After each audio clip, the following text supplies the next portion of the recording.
Nós veremos nesta história, que parte de um relato real, sobre Magali, que sofreu um acidente e teve uma experiência de quase morte.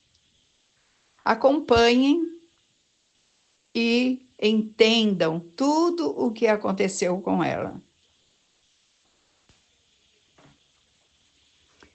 Ela foi retirada de seu carro na urgência do socorro médico.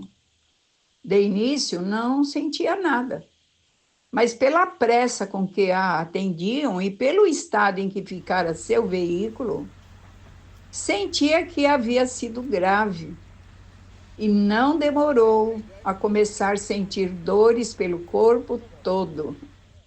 No hospital, submetida a exames pela equipe médica, percebeu o olhar apreensivo do facultativo, que lhe dirigia perguntas que ela respondia atordoadamente. Logo, seus pais assomaram à porta e ouviu a voz chorosa de sua mãe. Magali! As cenas do acidente estavam gravadas em sua mente. Estava saindo de seu trabalho de auxiliar de enfermagem, dirigindo seu carro, e 1000 planos passavam por sua cabeça.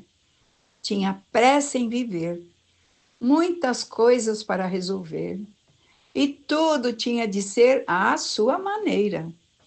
E assim, organizando mentalmente seus afazeres, para quando chegasse em casa, já imaginando sua filhinha de 4 anos a recepcioná-la, quando saiu da Anchieta e pegou a Avenida Lions, em São Bernardo, e parou no semáforo vermelho, com mais 4 automóveis à sua frente.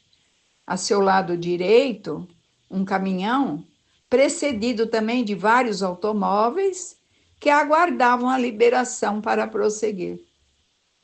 Pelo retrovisor, ela percebeu um caminhão que se aproximava, trazendo pesada carga. Na descida, mas a longa distância. Ela voltou sua atenção para o semáforo, quando sentiu uma forte batida em seu carro. O caminhão era grande, carregado de produtos de feira. Ele perdeu o freio e ainda tentou diminuir o impacto, acertando em parte o caminhão que estava à sua direita.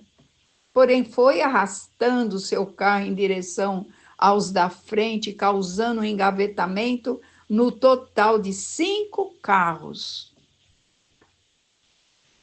Soube depois que ela foi a única ferida e que o cinto de segurança a protegeu.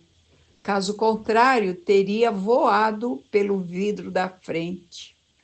E mesmo assim chegou a bater a cabeça nele. E com o impacto, o banco quebrou. Então, quando ela voltou para trás, não encontrou o encosto do banco e seu corpo sofreu um efeito chamado de chicote. Levada para o hospital pelo serviço de resgate, acompanhava todos os acontecimentos e só mais tarde começou a sentir terríveis dores pelo corpo, embora tivesse sensibilidade e movimento nos membros. Os médicos providenciaram exames durante 4 dias em que ficou internada, de tomografias da coluna, pois ela sentia muita dor, e principalmente a parte direita do seu corpo. Braços e pernas doíam demais. Medicada, foi levada de volta para sua casa, porém presa de dores intermináveis.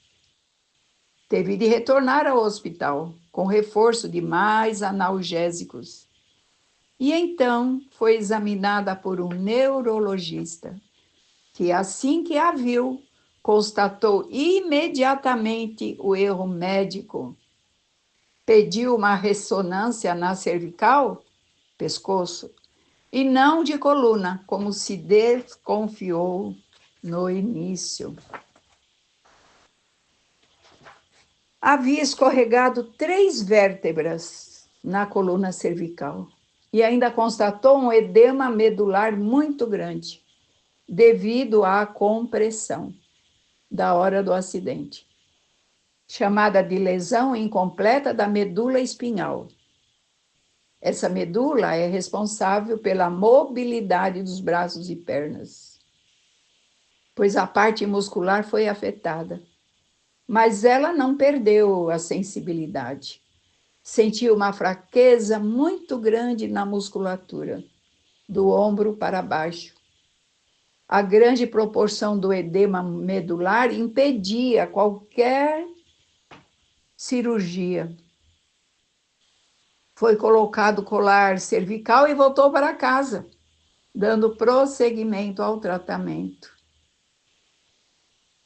Deitada naquela posição de decúbito dorsal, sem poder ter o menor movimento, Magali pensava na ironia de sua vida. Havia sempre sido tão agitada, mal tinha tempo para se alimentar ou dormir, sempre estressada e preocupada com o dia de amanhã e de dar conta de todos os seus compromissos e das necessidades dela e da família. E agora? De que valeu tanta pressa? O que Deus estaria lhe ensinando? Estavam sua filha e ela mesma aos cuidados totais de sua mãe.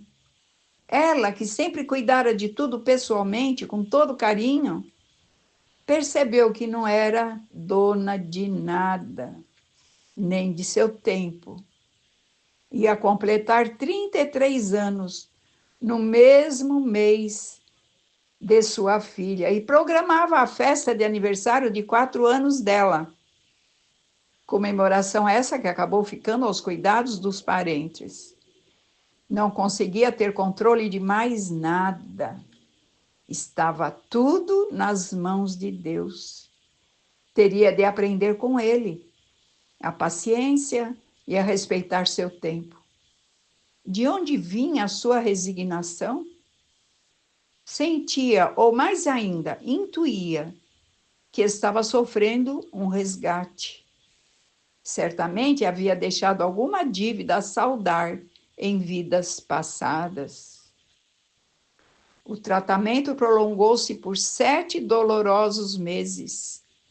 E com essa imobilidade foi perdendo os movimentos gradativamente.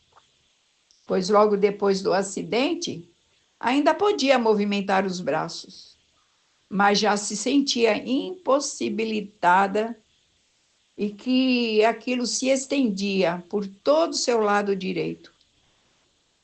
De tempos em tempos era levada a fazer novas ressonâncias para acompanhar a diminuição do edema e pesquisar a possibilidade de cirurgia. Porém, isso não acontecia e o médico não aconselhava pela gravidade dos riscos para a sua vida. Então ela perguntou: haverá alguma chance dessa cirurgia dar certo? O médico balançou negativamente a cabeça e sentenciou: são mínimas as chances. Eu não aconselho. Ela olhou para os seus pais, que choravam, com receio de perder a filha. A decisão seria somente por conta e risco dela.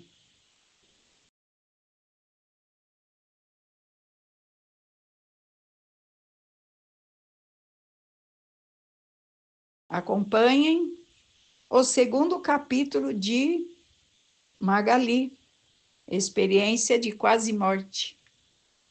Não percam.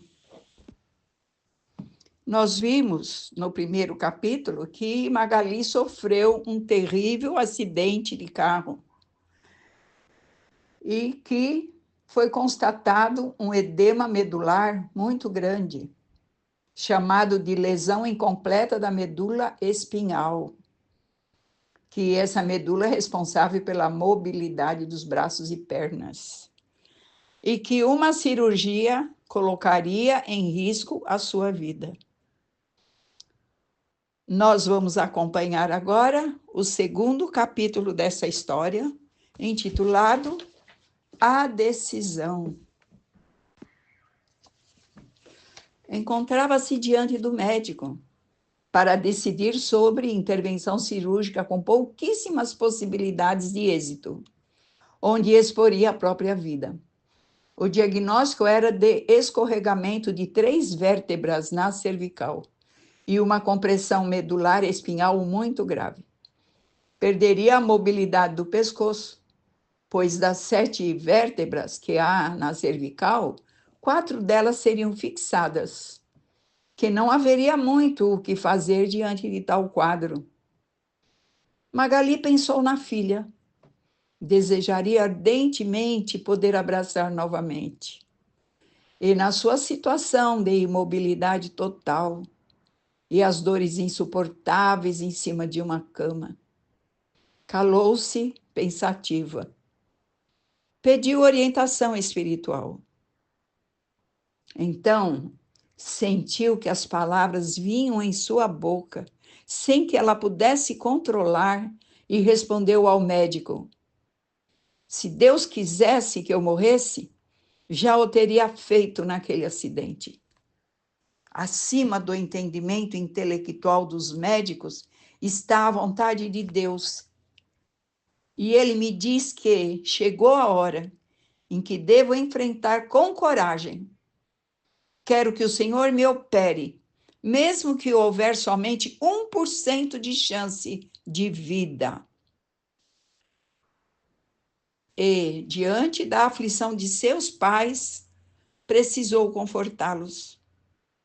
Fiquem confiantes, pois Deus não está me dizendo que irei morrer nesta cirurgia. Foi levada para a mesa de cirurgia, que durou 6 horas, e as complicações se sucederam. Pelo tempo em que estivera imóvel em sua casa, criou secreções nos pulmões, não detectadas pelo raio-x. Durante a operação, ela teve uma EQM, experiência de quase morte. Seu espírito saiu do corpo e ficou ali ao lado, de pé, junto à cabeceira, e acompanhou os médicos mexendo em seu corpo, correndo, preocupados em fazê-la voltar, aspirando e com os batimentos cardíacos muito acelerados. Viu o desespero nos rostos dos médicos. A tudo isso ela assistiu, e o que faziam em seu corpo ela sentia em seu espírito. Ouviu os médicos falando: que batimento cardíaco é esse? Está muito acelerado. Foram as últimas palavras que ela ouviu, pois, depois que eles a estabilizaram, seu espírito voltou para o corpo e ficou inconsciente. Nessa cirurgia, realizado o procedimento para estabilizar o movimento entre as vértebras, através da formação de pontes ósseas que unem as vértebras, impedindo a movimentação e formando um bloco de osso no segmento operado. Esse procedimento é denominado artrodese. Foram colocadas 3 próteses no pescoço e 7 parafusos de titânio.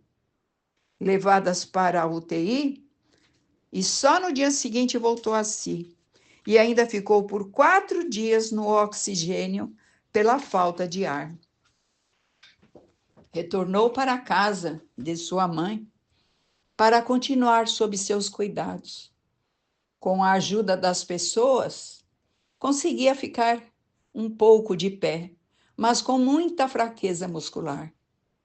O neuro levou o caso dela para estudo, por vê-la em seu consultório em pé, embora com ajuda. Tirou fotos, era um caso único.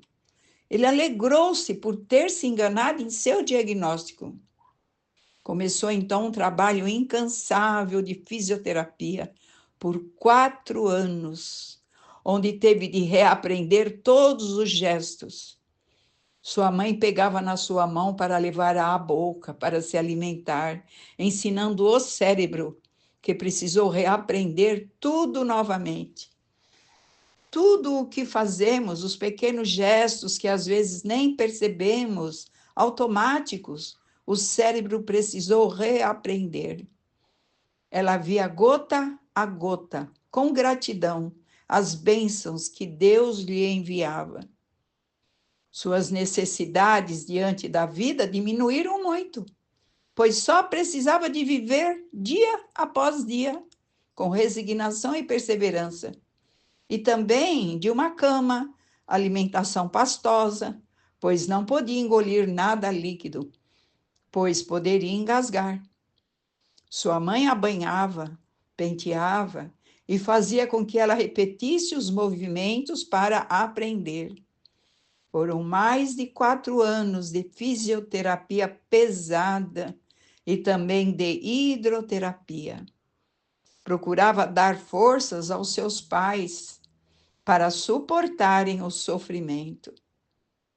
Após 4 anos, ainda com muita fraqueza muscular, pois a cada passo que dava era tremendamente exaustivo, mas veio a recompensa, quando finalmente pôde dar o primeiro abraço em sua filha. Aprendeu que não deveria ter ansiedade pelo futuro, mas viver o aqui e agora, a ter paciência com o tempo de Deus. Descobriu sua coragem diante dos embates. As depressões que surgiram durante o tratamento foram aos poucos superadas.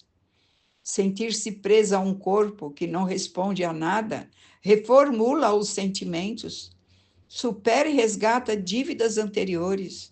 Foram anos de tristeza, mas de resignação. Sofria por ver o sofrimento que causava em seus familiares, mas teve de aceitar que não poderia fazer nada a respeito, que há acontecimentos que são maiores que nós. Podemos oferecer o ombro para quem sofre, mas não podemos tirar o sofrimento das pessoas. E isso ela aprendeu consigo mesma, através das pessoas que desejavam ajudá-la a libertar-se dos sofrimentos.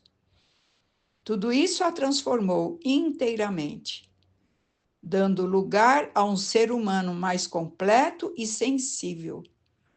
Mas não haveria alcançado êxito se não tivesse também recebido preciosa ajuda espiritual.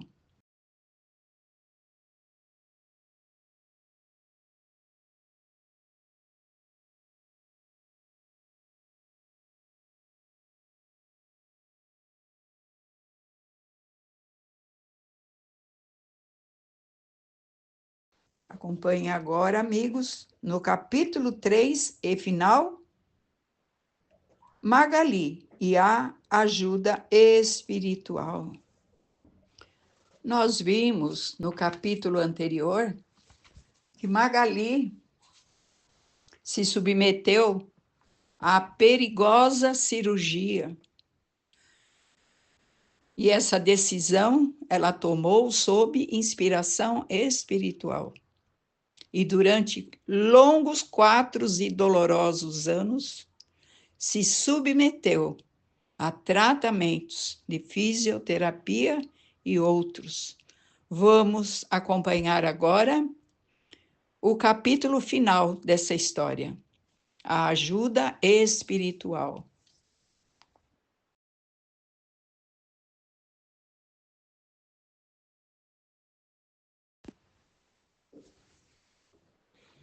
Quem a vê hoje ativamente nos trabalhos da Casa Espírita não pode imaginar tudo o que passou para chegar até aqui. Mas os amigos que a acompanharam carinhosamente desde o princípio sabem de sua sofrida luta e aplaudem sua superação. E entendem que ela serve de exemplo a todos os que são visitados pelos infortúnios. Mas, revendo todos os acontecimentos, Magali percebe o quanto foi auxiliada, amparada e intuída pelo plano espiritual amigo desde o início. Tudo começou há 8 anos atrás, quando conheceu a Casa Espírita, aconselhada por uma amiga. Orientada a participar dos tratamentos normais, com passes, preleções e estudos, por certo já estava sendo preparada através desses novos conhecimentos para o que viria a seguir. Com o acidente em seu carro, que a imobilizou em uma cama por 7 meses, usando colar cervical e na esperança de uma cirurgia que lhe devolvesse os movimentos, enviava pedidos de socorro para tratamento à distância através da amiga, para a corrente de cura da Fraternidade Espiritual Irmão Mariano, sob responsabilidade do senhor Antônio Favaretto, que lhe devolvia com as orientações espirituais por escrito de conforto e esperança. Que nunca deixasse de orar e que adotasse a prática de fazer a oração do Evangelho todos os dias em sua casa. Por 7 meses, presa de dores insuportáveis, ela aguardava, entre sofrimentos, que os médicos autorizassem a cirurgia em sua cervical. No entanto, essa autorização não vinha. A equipe médica receava por sua vida em um procedimento tão complicado e invasivo. Porém, a orientação da equipe espiritual de cura, que recebia semanalmente, a orientava que era preciso coragem. Então, ela autorizou a cirurgia, independente dos perigos. E ela mesma, em espírito, acompanhou o desespero dos médicos durante a demorada cirurgia de 6 horas, diante das complicações que surgiram. Quando finalmente pôde ficar de pé, embora amparada, foi uma vitória sobre muitas lágrimas e sofrimentos. Atendendo ao seu pedido, seu pai a levou na cadeira de rodas ao tratamento de cura, no centro, no desejo de receber presencialmente o tratamento espiritual, que os médiuns lhe transmitiriam como uma chuva magnética de renovação das células e de seu físico, e ainda retirando qualquer mancha que ainda permanecesse em seu perispírito. E também ouvir as preleções que lhe falavam do amor de Jesus Cristo sobre todas as criaturas. Tal não foi o sentimento de emoção que envolveu a todos ao vê-la comparecer na casa, corajosamente lutando pela vida. E assim prosseguiu por 4 anos. Os amigos, como Benê e o René, entre outros, a aguardavam para ajudá-la a entrar, vencendo as escadinhas, carregando nos braços carinhosos, ela e a cadeira de rodas. Cada avanço em seus movimentos era acompanhado, incentivado e aplaudido por todos. Foi tão imenso o sentimento de todos por gratidão a Deus que não conseguiram conter as lágrimas em vê-la chegando andando com seus próprios pés, embora vagarosamente, passo a passo. A espiritualidade maior também acompanhava e aplaudia emocionada. Essa felicidade só não foi maior do que aquela que ela sentiu ao poder abraçar sua filha. Só ela sabia o valor daquele abraço, pois estava ligado ao coração. Era para esse momento que ela havia depositado todas as suas forças. 8 anos se passaram. Magali realiza seu trabalho voluntário na Casa Espírita como médium, expositora, preletora e a toda e qualquer atividade onde quer que seja solicitada. Seus movimentos ainda são vagarosos. Sua musculatura sofre de fraqueza. Seu pescoço não tem todos os movimentos. Mas somente quem convive com ela no dia a dia pode perceber essas dificuldades, pois sua coragem, determinação e resignação fala mais alto por ela. E todos se sentem envolvidos por uma áurea de amor ao seu simples contato. Pois todo o amor que recebeu dos familiares e amigos, ela agradeceu a Deus gota a gota, da mesma maneira que chegavam até ela. Esse sentimento de gratidão fez com que se multiplicassem as dádivas e se transformassem em abundantes chuvas magnéticas de auxílio espiritual por todo o seu caminho, e que ela agora transforma em ferramenta ativa e progressiva de trabalho em socorro ao próximo,